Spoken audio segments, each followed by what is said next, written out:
The world was quiet, but only on the surface. Beneath that calm, storms were brewing, alliances were shifting, and the fragile balance of global power trembled once again. It all began quietly, almost unnoticed, when Pakistan and China took a step that would shake the corridors of Washington. In Islamabad, under the dim light of the presidential palace, a confidential meeting took place. The air was heavy with the scent of tea and tension. Pakistan's prime minister looked at the visiting Chinese delegation, faces calm, expressions unreadable, and said in a low, firm voice, "It's time we write our own destiny."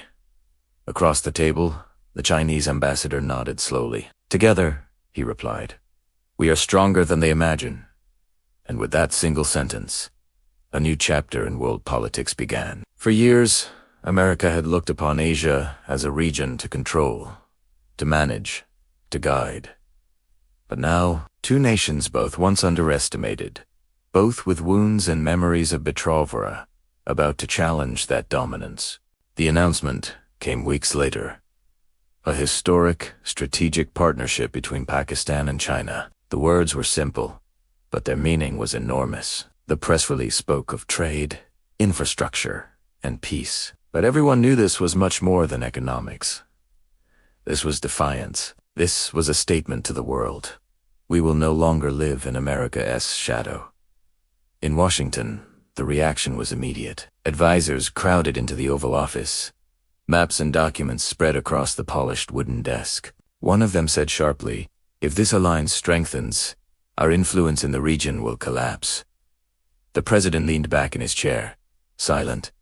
A flicker of anger crossed his face. "Then make sure it doesn't," he said coldly. But it was already too late. China had opened its heart and its wallet to Pakistan in a way no Western power ever had. From the deserts of Baluchistan to the snow-capped peaks of Gilgit-Baltistan, roads, ports, and pipelines began to rise. The China-Pakistan economic corridor wasn't just concrete and steel. It was a lifeline, a bridge to a future free from Western pressure. For the people of Pakistan, it felt like hope after decades of struggle. In small villages, families watched Chinese engineers working side by side with Pakistani workers. The locals whispered, they came not to rule, but to build. And for once, the world looked at Pakistan not with pity, but with curiosity and, perhaps, a little bit of fear. But deep down, this story wasn't just about politics. It was about pride. Generations of Pakistanis had grown up hearing of foreign aid, conditions, and debt. They had seen their leaders bow to Washington for survival. And yet, nothing changed. Poverty, corruption, and dependency remained. This time felt different. This time, Pakistan wasn't asking, it was partnering. In Beijing, the mood was calm but calculated. The Chinese leadership understood the significance of this moment. Their maps didn't just show borders. They showed energy routes, naval bases, and influence zones. The new alliance was not just about friendship, it was about strategy. China's message was subtle but clear. The era of Western dominance in Asia is ending. In small rooms and grand halls, secret meetings unfolded. Agreements on defense, energy, and intelligence were signed quietly. Pakistan's military began receiving advanced technology, new aircraft, and digital warfare systems. Joint training programs began in hidden bases near the Karakoram. The American satellites watched. They saw the movements, the construction, the silence, and that silence was louder than any explosion. One senior Pentagon official was quoted saying, "This is the most dangerous alliance we've seen in decades. Not because of what they have today, but what they could become tomorrow. The fear wasn't just about weapons. It was about unity, something the West had never truly expected from Pakistan and China." Meanwhile, the media in America began spinning the story differently. News anchors warned about Chinese expansionism and Pakistan's dangerous drift. But the world wasn't blind anymore. Social media erupted with a different narrative. "You call it expansion." One Pakistani commentator wrote, "We call it independence." That sentence went viral. In the midst of these grand events, there were human stories, two stories, that carried emotion beyond politics. A young Pakistani engineer named Hassan worked on the Gwadar port, sweating under the blistering sun. For him, this wasn't about China or America, it was about dignity. He looked at the massive cranes lifting containers, ships docking from distant lands, and felt something he hadn't felt in years' pride. "My father worked in fields all his life," he told a journalist. "He dreamed that Pakistan would stand tall one day. Maybe that day is finally coming." His words echoed across social media, reaching hearts that had long lost faith in change. But Washington wasn't silent. The pressure began. Sanctions, warnings, and threats started to rise like dark clouds. Aid was delayed. Meetings were cancelled. Western diplomats whispered in Islamabad's corridors, "Be careful. Don't go too far." Yet Pakistan had already crossed that line, not in arrogance, but in determination. The Prime Minister's speech at a rally electrified the nation. Standing before a sea of green flags, he declared, "We are no longer a nation that bows. We are a nation that stands with those who respect us." The crowd roared. Tears filled eyes. The words were not just political.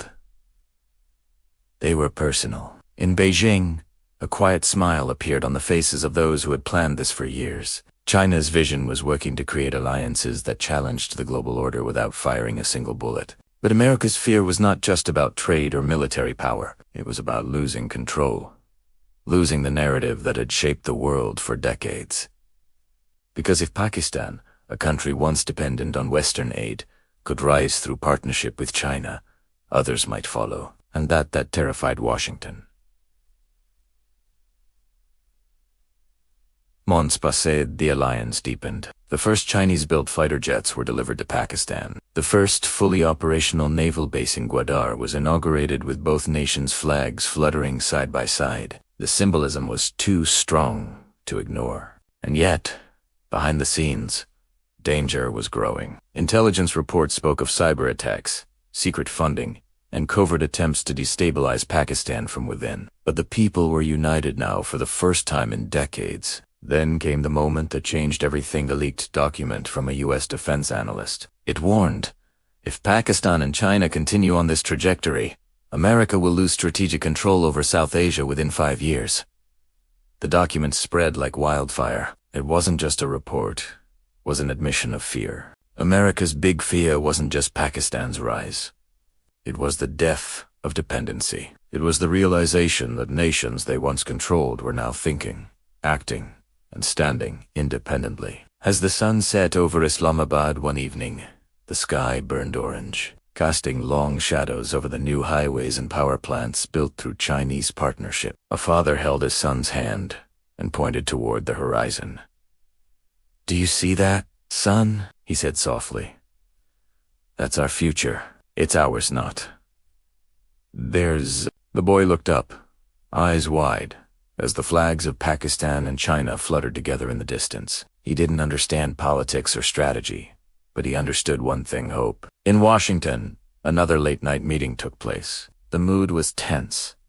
Advisors argued, strategies were drawn. But deep down, they knew the truth: the world was changing, and they couldn't stop it. As one analyst whispered quietly to another, "Maybe this is what we feared all along: a world where America isn't the only one calling the shots." Outside, rain began to fall over the White House, tapping softly against the windows. It sounded like a warning, or perhaps like the sound of a new era being born. Pakistan and China, two nations from different worlds, had found unity not in domination, but in shared dreams, shared struggles, and shared defiance. And as the world watched, one truth became clear. The fear in Washington was about what these nations would do. It was about what they had already become. Because for the first time in a long time, the balance of power had shifted, and the heartbeat of the new world no longer echoed in the West, it was beating in the East. Thanks for watching. If you found this story compelling, make sure to hit that like button and subscribe for more deep dives into the changing world around us. See you in the next one.